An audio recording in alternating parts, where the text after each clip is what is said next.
NATO is an important alliance for us to have, and now we need more allies than ever, and we need more alliances than we've ever had, and I think it's one that we need to strengthen.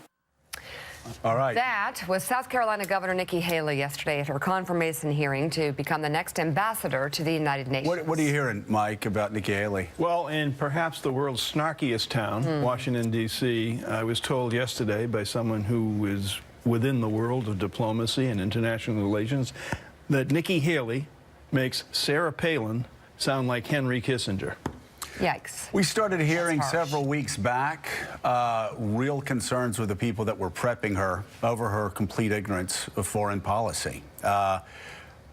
She certainly seemed to go through the hearing very well yesterday, but foreign policy experts that were working with the Trump team to prepare her were shocked by her lack of knowledge of matters dealing with foreign policy.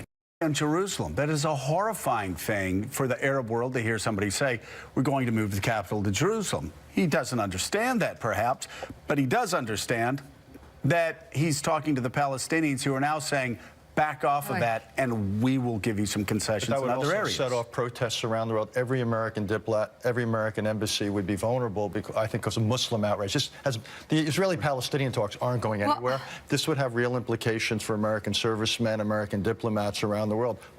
Change on the one China. You know, you now said that twice. But all the diplomats are coming home. Sure, like this week, Richard. You have ensured